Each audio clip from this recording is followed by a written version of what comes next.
This is episode 1127. And look, our operating model has been at the core of how we've been prepared for these different market conditions. Our operating model says we have to get better no matter what, right? And so it forces our teams to say, no matter what situation I'm faced with, I have to have a pipeline of ideas that I can initiate to overcome whatever headwinds that the market pushes, right? And those headwinds could be revenue headwinds.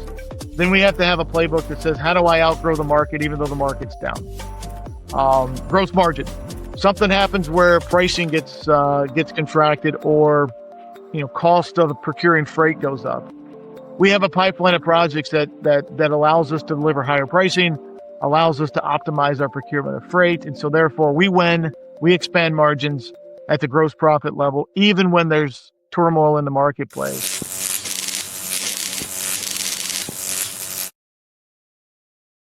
When markets get messy, most companies brace for impact. But what if disruption could actually be your competitive edge? That's the question Damon Lee, CFO of C.H. has been answering in real time lately. From tariffs to a multi-year freight recession, his playbook doesn't just absorb shocks. It converts them into margin expansion and market growth. Or so we'll hear on today's episode. Our talk with CFO Damon Lee begins after this.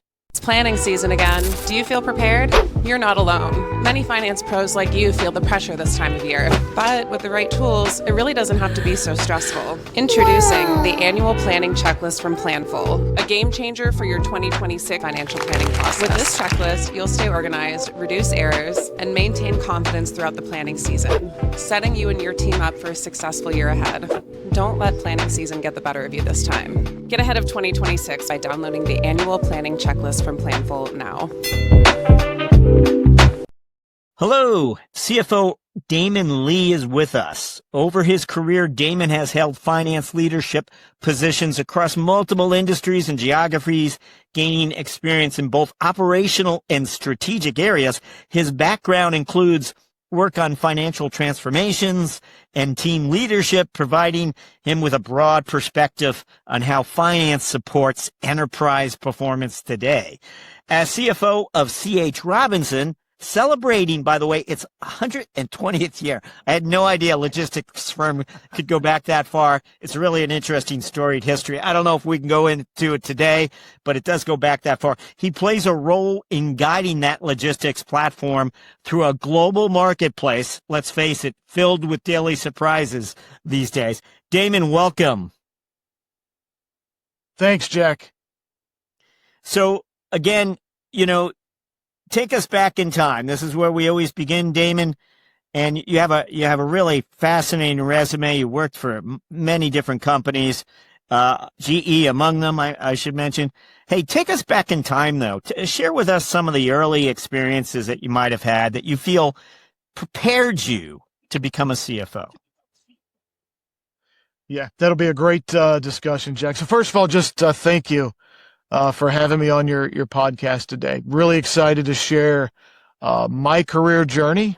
And I want to certainly share the Robinson story as we go through this discussion as well. But to your first question, I'll start relatively early in my career. And the reason I do that is it was very fortunate for me. I had some really I'd call them demonstrable learnings just a few years out of college. I worked for some really great companies, had some really great managers, really good mentors early in my career. And therefore, I've got some examples that really resonate and really kind of formed who I am as a leader that happened when I was in my mid-20s, right? And I reflect on those experiences, many times even today, 25 years ago. So I'll give you one specific example that I think will resonate with many of your viewers and listeners.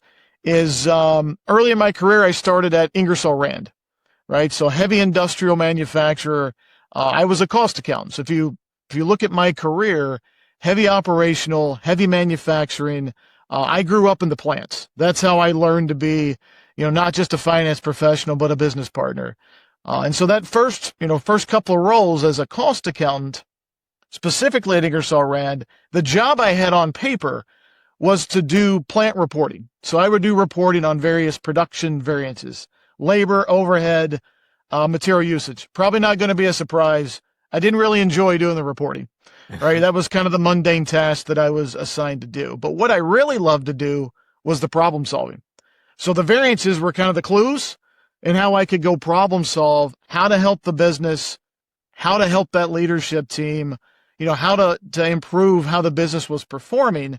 And I really felt the problem solving portion of my job was really good. Now, many of my peers didn't view their job as problem solving. They viewed their job as reporting.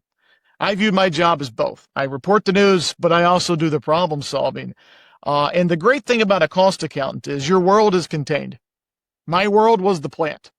So anytime I saw an issue, all I had to do was get up, leave my cubicle, go to the plant, and start asking questions.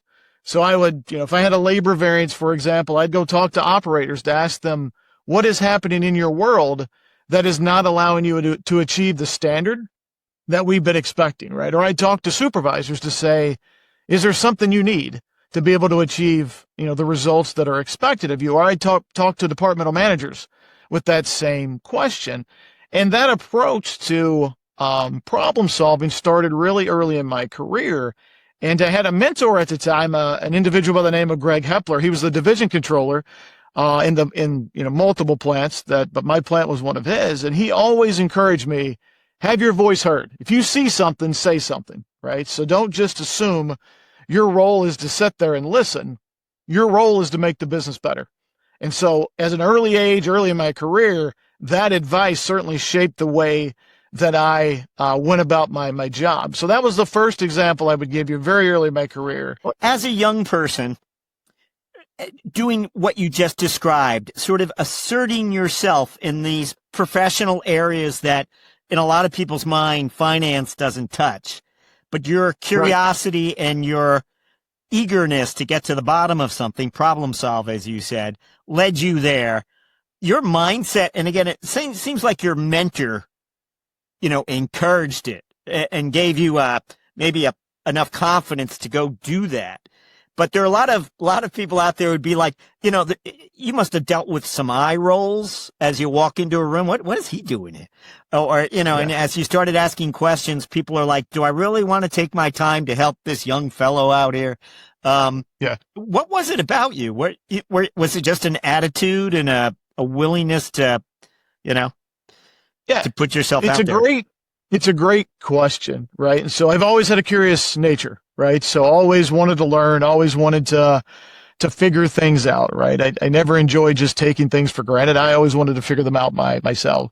Now, to your point, early in your career, it's intimidating, right? And so I believe to this day, if I hadn't had a mentor that gave me kind of that ammunition to take those strides, it would have been much different, right? There certainly would have been people that said, kind of stay in your swim lane, don't cross over into other swim lanes. But having a mentor that early in my career that supported that type of what I would call early leadership and kind of say what you see versus stay quiet, it certainly gave me the confidence to make those observations and to make those recommendations to the team. Yeah. And there must have been a cultural, the culture perhaps also might have encouraged it as well, or not, from your recollection, what do you? I would say it was mixed, right? I'd say this was manufacturing. So most people did stay in their swim lanes in manufacturing in the early 2000s, right? So I would say it was mixed. I would say the individual that I referenced, Greg Hepler, I think he was different, right? He was a fairly young leader himself. And very confident. And so I think it was really a mixed approach, but I think certainly his approach to, making sure finance was a business partner and driving results versus just reporting results, that was important to him. And that's certainly something he imposed on me at an early age.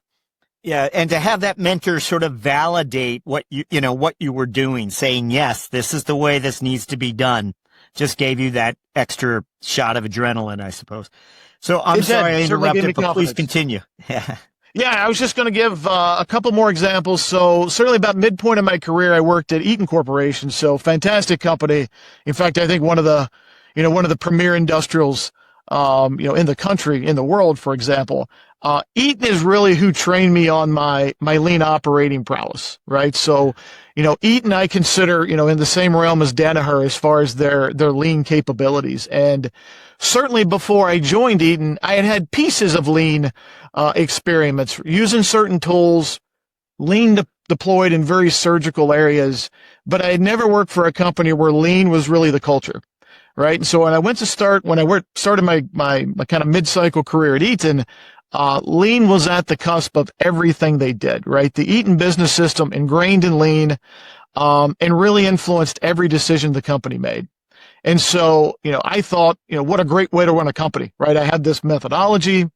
It's embedded in the culture. It drives continuous improvement. It doesn't let you plateau. It always forces you to think, what is the next thing I can do to get better? Right. And so what I did yesterday won't get me to where I need to go tomorrow. That continuous improvement flywheel concept was certainly alive at Eaton. And so certainly I credit them with really training me on the lean mindset and the lean operating model capabilities that I have today. And Eaton, are you becoming a senior controller, or what is the sort of the role they had for you? Yeah. So think of Eaton, and I was in, kind of divisional level CFO capability and capacity at Eaton, right? So running division P&Ls, running small group P&Ls from a finance perspective. So think about that as kind of, call it mid-level CFO roles within a large company. You think you're already distinguishing yourself sort of as a leader? People are thinking of you in those terms? And so I think by the time I was at Eaton, and I would even argue going back to probably my new Rubbermaid days, I think I used to always run this test in my head. If somebody was looking at the table of participants in a meeting, I didn't want them just to think that's the finance guy. I wanted them to say, wow, that's a person that knows the business, right? And so that was always a filter I ran over myself, was kind of business first, finance second, right? And so I've always thought of myself as a CFO that really has a COO mindset that's operating from the CFO chair, right? And I think Eaton, I certainly, in most of the roles, I think if you interviewed folks I worked with, I think they would say certainly that operational prowess on how to get better, continuous improvement, really driving the business to get better from the finance chair. I think I was certainly, coming up my way of capability and proving that capability at Eaton. Yeah. Sometimes finance people tell us they were challenged early in their career because they were labeled too often as the accountant, and they had to find ways to break out of it. That doesn't seem to be part of your story. It seems like you are, from the start, sort of asserting yourself in different areas. Yeah, as I mentioned before, I really think it's a combination of just natural curiosity and wanting to understand how things work and want to make them better. And then that mentor-manager relationship I had early on that gave me confidence to kind of reach across the aisle and have that influence. So, yeah, I think it's really a combination of both of those things. As you considered opportunities looking forward, was there a specific industry, or were you rather open-minded, do you think? Or were you becoming specialized with that lean, training behind you? Yeah, I've always been open to opportunities, right? I never tried to limit self-impose these limitations on where I wanted to go and where I thought my next role should be. In fact, every role I've ever taken was a surprise. It kind of came out of left field, and then I had to do the evaluation when it surfaced. I think the two questions I always ask when an opportunity has presented me is, one, can I learn from the opportunity? Can I get better as part of this opportunity? And second is, can I help the company that I'm going to, right? Does my skill set, does my approach provide them something they don't have, right? And if I can get comfortable with those two questions, then typically that's a lot of the confidence I need to look at the next opportunity. I mentioned GE, and you were part of GE Aerospace for a number of years. What's interesting is GE often, the people we have come on often began at GE. You had the experience. You're at 6 years at your next company. So you had Right. invested career years already in these different environments, these different corporate environments before you land at GE. You grew up there. I think it'll be different, right? I think Yeah. when Larry Culp came to GE, when Carolina Dybeck-Happ came to GE, certainly they were looking to transform GE on the back of a lean operating model, right? With a lean culture, right? And certainly, that was Larry's background at Danaher. And certainly that was core at the transformation that we've seen with GE now, 3 different companies. Yeah. But certainly the success that GE had in those separate spinoffs was the lean was at the core of that success. And so they were looking to bring somebody in that had lean and operational experience, right? They wanted a CFO that had really deep operational experience, really deep lean experience, and could bring that continuous improvement mindset from the finance chair. So I think it is different than maybe some of the experiences you've had on the show. I think they were looking for a very, very specific skill set, and it just happened to match what I had done. We have quite a few, I would say, entrepreneurial CFOs on the podcast as well. And they are, I believe, quite a different from operational CFOs like yourself who excel in these types of environments where there are lots of complexity and operational challenges. How am I doing? Can you help us distinguish you from perhaps some of the... No, I think you're right? I think when you think about CFOs, right? I mean, you have kind of your CFOs that come out of public accounting. You have your CFOs that come out of consulting. To your point, you have CFOs that really want to be a CEO. And so therefore they have that entrepreneurial mindset. And then I think you have CFOs like myself that grew up in operations, really love to see products made, services executed, doesn't mind going out and getting your hands dirty. Look, nothing's more fun for me than to put my hard hat on and my steel-toed shoes and go out on the factory floor, because that's how I grew up, right? And as I mentioned earlier, I love problem solving.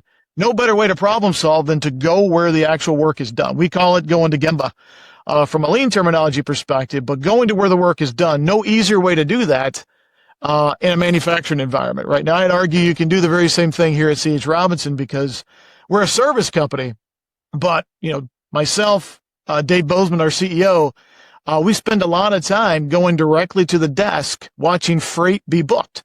And you think, well, why would a CEO and CFO do that? Well, we actually learn how the company works that way. We get to observe what's working well, and we get to observe what needs improvement. We get to talk to people that say, without a filter in many cases, hey, this works great, this doesn't work at all.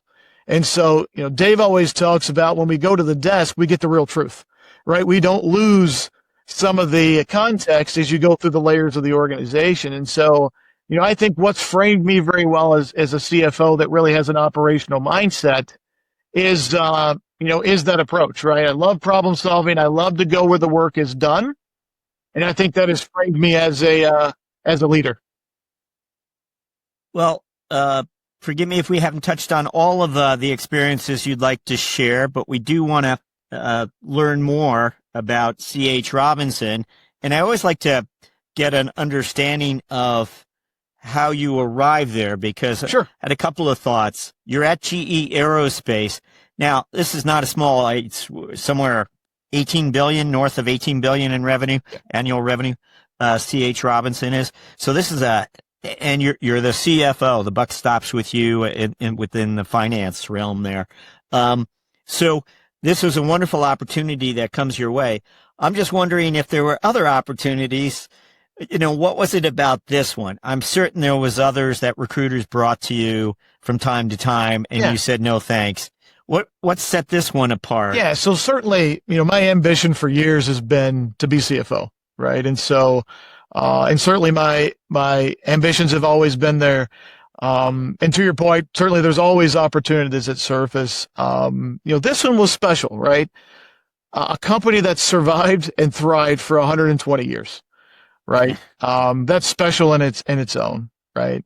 A company that people's at its core, right? So certainly it's a service business, right? And so therefore our people really make the difference with our customers, right? You had a new CEO that really had a strong vision for the future and a lot of conviction for the future, right? And it was a strong vision for the future, but very simple, right? And so that's something I latch onto. Visions for the future that are complicated, that people can't quickly understand, they usually don't materialize, right? The vision Dave had for C.H. Robinson was pretty simple. Look, we're going to outgrow the market. We're going to expand our operating margins. We're going to do both, right? And what he wanted in his next CFO was somebody that kind of showed up like a COO, right? Somebody that knew lean, somebody that was going to drive the business, somebody that was going to be a partner to him in transforming the company. And so I think Dave's mentioned this a few times, but I think when he started at C.H. Robinson, there wasn't as much depth and lean understanding at the company. And so therefore, the terminology he used, the way in which he described how we were going to run the company fell flat sometimes. When he and I first started having discussions, we spoke the same language. We were finishing each other's sentences. I think he thought, okay, I finally got somebody that gets it. This will be a great partner for me to continue on this journey, right? And I'll tell you, it's been a little over a year. It's been a great year. Having a lot of fun, having a lot of success. Dave's a great CEO, great leadership team here at C.H. Robinson. We're winning in the marketplace. We're winning in the eyes of investors. So certainly it was the right move for me, no doubt. So again, this company has been at the center of global logistics for most of its life, right at the very center. What sets it apart today? What's the competitive advantage that C.H. Robinson has today? Yeah, so I'll start kind of 30,000 foot and then work my way down, because many of your listeners may not be familiar with C.H. Robinson. So C.H. Robinson is known for moving the goods that move the world, right? We really touch freight in so many different ways globally. Companies around the world, look to us to reimagine their supply chains, advance freight technology, and solve their most challenging logistic issues. From the most simple to the most complex, we handle them all, right? Just to give you a sense of our scale, we have over 83,000 customers. We have over 450,000 carriers in our network that trust us to manage 37 million shipments and $23 billion in freight annually. So when you think about scale in the logistics industry, think about C.H. Robinson. So through our unmatched expertise and unrivaled scale and tailored solutions, we ensure the seamless delivery of goods across industries and continents via truckload, less than truckload, ocean, and air. And then go from that 30,000 foot down.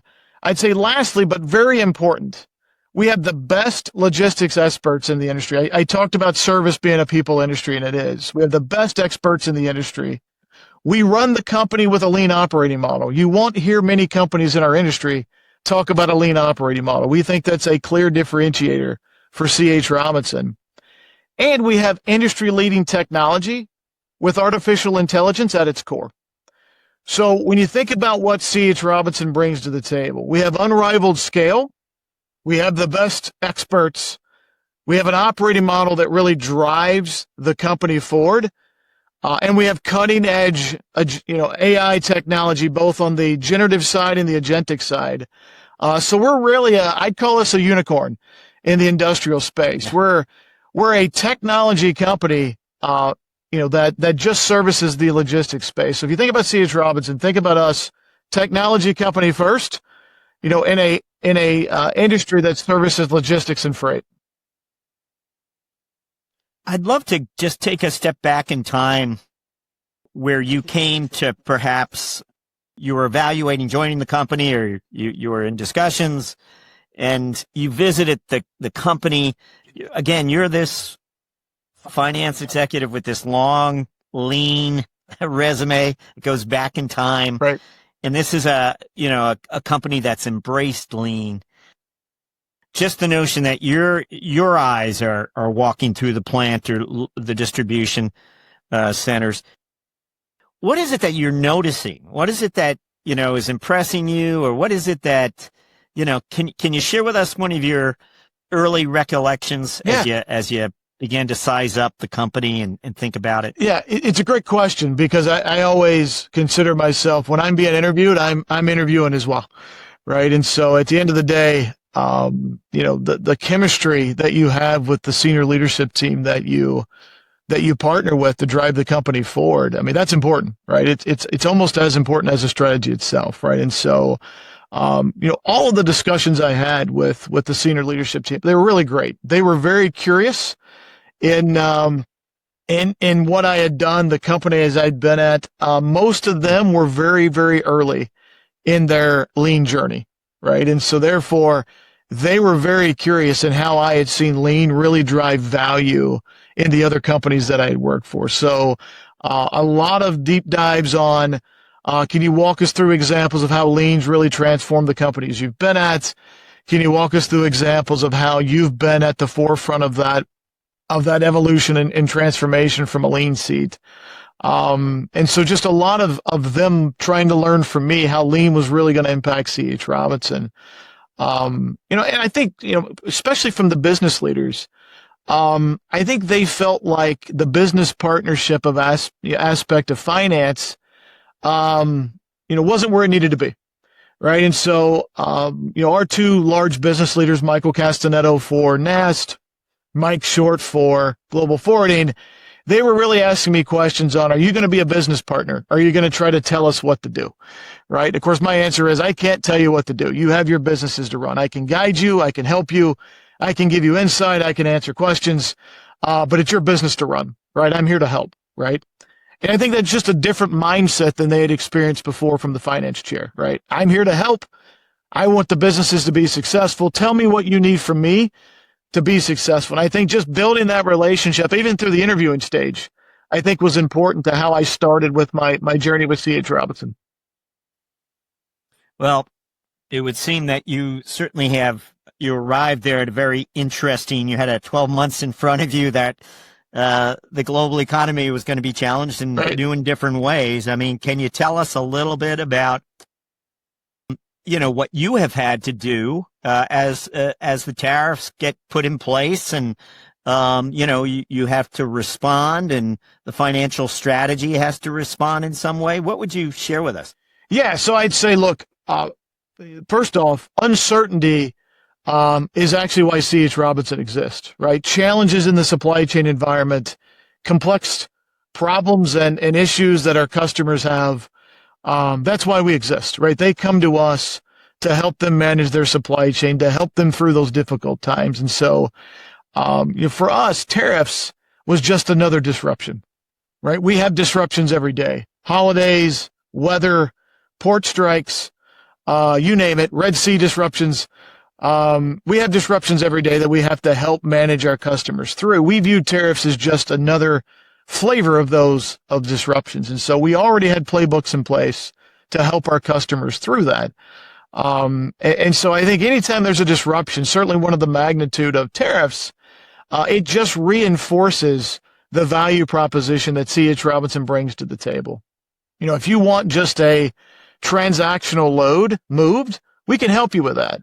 But if you want to redefine your supply chain, if you want a industry-leading, world-class supply chain, we can certainly help you with that as well. And certainly we're always having discussions with our customers, large and small, on how to help them move through the evolution of supply chain sophistication and importance. The question that always comes to mind is that you folks would be sort of have visibility into some of the shifts, let's say. And when tariff schedules shift mid-cycle, the question is, how do you protect shipment level margins without slowing the sales cycle? I mean, these are things that are part of your day-to-day now, one would imagine. Yeah. And it would seem to me you must have come up with a methodology. There's scenario planning, and this is plan D. I don't know. No, it's a great lead-in. So as I mentioned earlier, our strategy is to outgrow the market and to expand operating margins regardless of market conditions, right? And so we control what we can control, right? I think that's a fundamental difference in how we think today versus we would have thought several years ago, right? Is the market will be what it'll be. We'll be prepared no matter what. So to your point, a critical element of that is making sure we have experiments and testing that says, here's the next 50 things that could happen in the marketplace. How do we think the market reacts when those happen, and what do we do? How does Robinson respond? How do we show up? How do we win when those type of disruptions or changes happen in the marketplace, right? And so to your point, experimentation, playbooks for almost any type of scenario in any type of market condition has been key in how we've been successful in this almost 4-year freight recession. And look, our operating model has been at the core of how we've been prepared for these different market conditions. Our operating model says we have to get better no matter what, right? And so it forces our teams to say, no matter what situation I'm faced with, I have to have a pipeline of ideas that I can initiate to overcome whatever headwinds that the market pushes, right? And those headwinds could be revenue headwinds. Then we have to have a playbook that says, how do I outgrow the market even though the market's down? Gross margin. Something happens where pricing gets contracted, or cost of procuring freight goes up. We have a pipeline of projects that allows us to deliver higher pricing, allows us to optimize our procurement of freight, and so therefore we win. We expand margins at the gross profit level, even when there's turmoil in the marketplace. And then, as I mentioned earlier, and we'll certainly hopefully get into deeper here, is we've been on a technology journey, right? We use generative AI, and we're just starting to use agentic AI to really transform the company from a cost basis, right? We are so much more efficient on almost every process than we were 3 to 4 years ago. And so certainly that amount of cost flexibility and operating leverage allows us to perform financially, even in market conditions that are difficult. So if you just add all those things up, I think that's the formula in which Robinson's been able to win. And as I mentioned, an almost 4-year freight recession. Yeah, again, touching on generative AI and maybe AI more broadly, how can you help us understand better what role it can play in helping you to optimize your margins? And where is it playing a critical strategic role already, perhaps? Yeah, it's a great question. So we today have 30 agents that are operationalized within our business, right? So these agents, they're all doing tasks that a person on their own would have been doing previously, right? And so some of these agents are able to do the task on their own. In some cases, they supercharge the employee and make them a super employee because now they have AI performing behind them that gives them this boost of productivity. But 30 agents that are driving operational improvement and velocity within our business. Let me give you a few examples of those agents. So as you can imagine, at our scale, we get thousands of requests for quotes every single day. Okay. So if you take our NAST business, our North American Surface Transportation business, historically, we would only get to maybe 65% of those requests because thousands of requests were coming in. Our only mode to respond to those requests was a person. And so a person only has so many hours in a day. So therefore, roughly a third of those requests for quotes were left unanswered. Or by the time we got to them, they had expired. Somebody else had quoted and won the freight. So today, with our quoting agent, so that quoting agent is one of the 30 that I just previously referenced, we get to 100% of all of the requests for quote. So we've moved from 65% to 100%. So now every time we get a request for quote on the NAST side of the business, we respond. Now here's the fun fact that's incredibly amazing. Previously, when a person was responding to that quote, it would take anywhere between 15 to 20 minutes to respond to that quote. Okay. Today, with our AI technology, we can respond to that same quote in 32 seconds. So 15 to 20 minutes down to 32 seconds. Okay. So tremendous productivity. And then the win rate on that freight has gone up as well. And you say, okay, you're getting access to more freight now because you're touching every quote, a request for quote. The win rate's gone up as well. And you could ask, okay, how is that win rate going up? Well, the win rate's going up because before, as I mentioned, the person's only getting to 65% of the quotes. So when they finally do quote, they may grab 5 pieces of information, do some quick math, supply that quote back to the customer. Today, our quoting agent can grab 200 pieces of information and in 32 seconds give an extremely surgical quote back to the customer. So that surgical quote versus what I would consider an aggregated quote before allows us to win loads that previously we probably priced ourselves out of the market of. And so that's just one example of the 30 of where AI has not just been an improvement to how we drive productivity and service our customer, but a demonstrable transformation in how we execute that operation.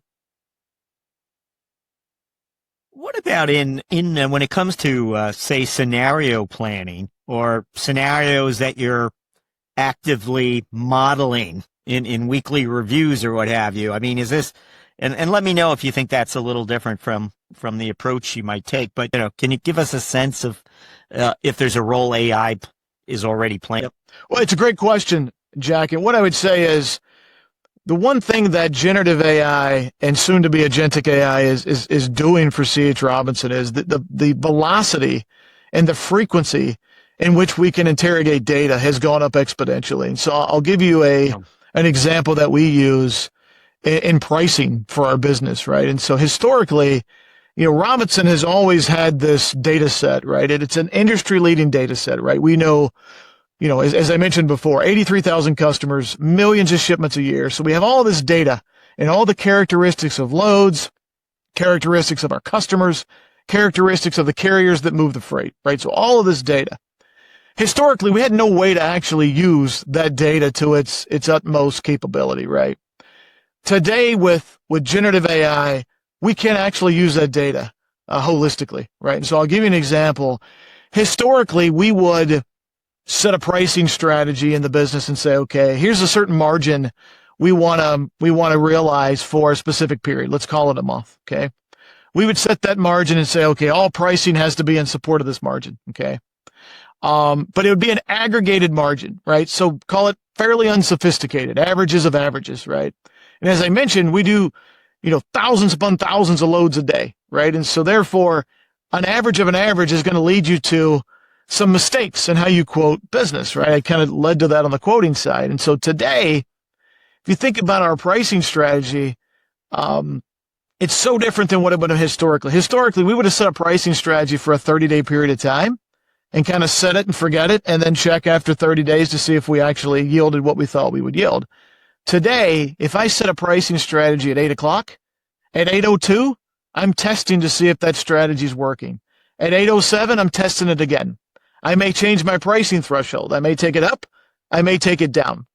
If I'm winning more business but I'm having to deteriorate margin a little bit, I may say, well, okay, I'm going to pull back a little bit on the business I'm winning to let my margin catch up, right? Or in some cases, if my margin is much more accretive than I expected it to be, now I can get more aggressive and go after more market share. And we're making these decisions minute by minute, hundreds of times a day. So compare that today, using AI and that data set that I just spoke of, we're changing our pricing strategy to win in the marketplace hundreds of times a day, whereas 3 or 4 years ago, we would have changed it once a month, right? So that just gives you the universe of how AI has transformed the way we think about our business. And that's just one example of, and there's tens, if not hundreds of examples we could share across the company. We are up to what we like to refer to as our finance strategic moment question. Again, this is where we ask you just to look back in time and share one moment of insight that along the way you feel had a strategic impact. What would come to mind for you, Damon? Yeah. So again, I had the benefit of this being fairly early in my career. I was at one of my previous companies, I was asked to join a project to standardize. I won't get too technical here, but to standardize the bill of materials between two manufacturing facilities. Okay. I was at the U.S. facility. The other one was in Italy. So my task was just find a way to standardize the two so we have better analytics and better insights into kind of the cost profile of the products we make. Okay. While I was on that journey, I took it a couple steps deeper and I said, well, why are we buying some of these components from different vendors in Italy than we're buying them from in the U.S. Okay, so I sat down with engineers and I said, is the product fundamentally different? Nope, same product.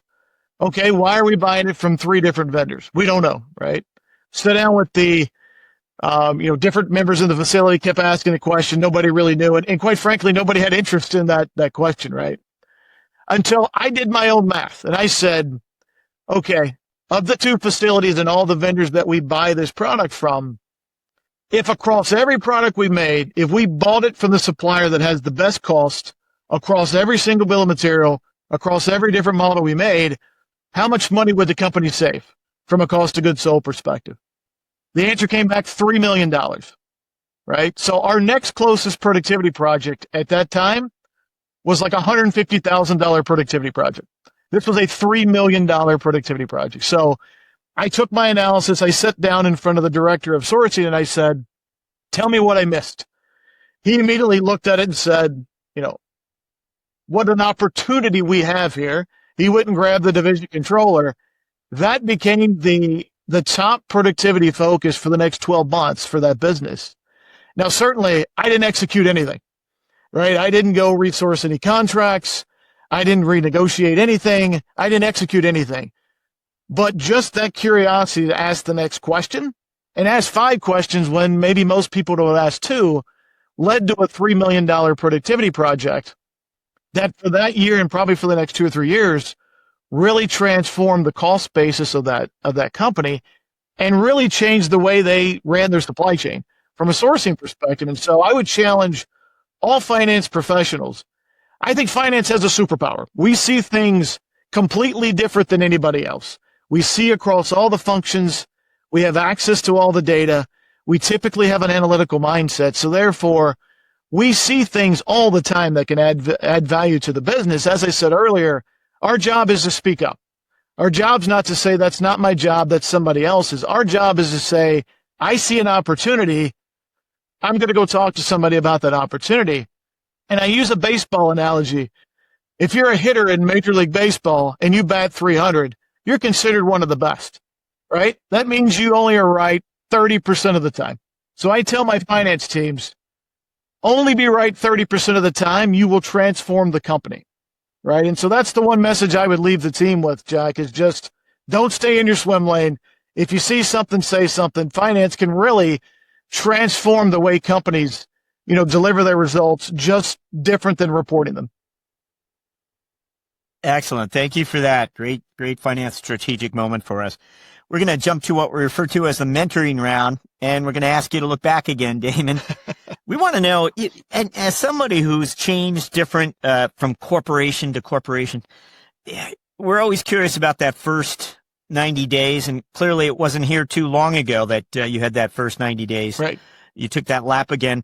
What's advice as you're stepping into new leadership roles? What advice would you have for others? I would say the number one thing is simplify, right? Simplify everything you do. Companies, unfortunately, make things so complicated, right? And what we do is not that complicated, right? It's actually quite simple. And so therefore, you shouldn't need a decoder ring to understand a presentation, right? The slides should speak for themselves, right? And so therefore, I would tell your audience, just keep it simple. Focus on what's important, right? The 80-20 rule is so important in running a business, right? If you get distracted on the 20%, you're not focused on the 80. The 80 drives the value, right? And so many companies, some I've worked for, get very distracted and bogged down on the 20%. So my approach is always, what is the 5 KPIs that are going to lead us to success? And that's what we're going to focus on, right? That's where we're going to spend the majority of our time. And then from a finance perspective, as when I came into Robinson, a very, very deep PowerPoint deck, right? So I said, okay, show me the forecast deck. Okay, it's 100 slides. Okay, my challenge to my FP&A leader was, come back in a week, 10 slides. You only get 10 slides. Today, we only use 10 slides within C.H. Robinson on how to convey our forecast, right? Because I would argue at 100 slides, most people miss the message, right? Because they don't know what to look at. With 10 slides, it's very easy to know what you're looking at. So I would say my advice to anybody from a mentoring perspective is keep it simple, focus on the 80-20. Nice. Thank you for that. We always like to ask our guests to reflect a little on the personal side. You haven't been there all that long. What is the one thing that maybe your colleagues don't know about you? Something from your past, an interest that you had, some unusual milestone outside the professional realm, perhaps? Yeah, well, I'll keep these, somewhat fun, right? So I was a percussionist in high school, so I was a snare drummer. So I did have a bit of a musical background. I'm a University of Kentucky basketball fan, so I kind of live the Big Blue. It's really the one sport I follow religiously. And then the one thing that's kind of a running joke at C.H. Robinson is I'm a chronic consumer of Dr. Pepper. So if you see me in a meeting, more than likely you're going to see me with a Dr. Pepper. Wow. There's just three quick fun facts. Those are great. What about, would you have a book or a resource recommendation for us? Something over time that you've come to rely on, something maybe you enjoy and you use it just to escape with? Yeah, I do. And it's a book I've read probably 3 or 4 times. And it's going to be a little different. It's not a business book. It's a leadership book. And so there's a book that was entitled Endurance, Shackleton's Incredible Voyage. Right. So you may remember there was a book written in the 50s, late 50s, early 60s by Alfred Lansing that talked about the transatlantic expedition that actually failed. Right. So they got stranded in the Arctic. Right. And so that's not the story. The story is the leadership. Right. Shackleton actually got his crew home. Right. And so the probability of success in getting his crew home was probably 1%. But he never gave up. He was focused on the goal. Even though all the odds were against him, he said, look, if there's a 1% chance I can do this, I'm going to do it. And he returned his crew home safely against all the odds. And so I've always thought this was a great leadership book. And it's one I try to read every few years, because if you're a leader, your job is to find out a way to get over all the challenges that you deal with, not to make excuses on it's too hard. And so Shackleton made no excuses, right? He drove through all the uncertainty, unprecedented odds, and actually saved his crew. That's great. That book has been recommended before, but never explained in such a well manner as far as why it's a leadership book. Excellent. Thank you for that. We are up to our final question, where we want to ask you to look forward finally. And we're interested in your CFO priorities for the coming 12 months. What would those be?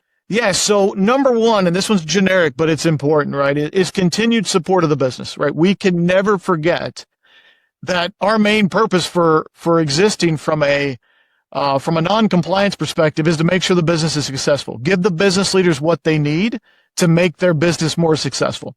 That's always priority number one for me outside of the compliance aspect of the finance role. So that's a key priority to continue that momentum for the next 12 months. Our focus on continuous improvement, right? So finance is not excluded from the continuous improvement expectations. We are challenged with driving productivity in our function every week, every month, every year, just like the businesses are. And certainly we're an adopter within the function using AI to drive that productivity. So that'll continue to be a focus for finance going forward, eliminating waste, automating processes, driving productivity. And then I'd say always, no good finance person or CFO would end without talking about cash flow, right? We have tremendous opportunities to improve the working capital side of our business, to make sure that every profit of dollar that we generate as a business is converting to the utmost cash flow conversion that it can. And so certainly generating more cash flow as a business and making sure that's a top priority is also on that short list. Damon Lee, thank you for joining us on CFO Thought Leader. Thanks, Jack. It's been great.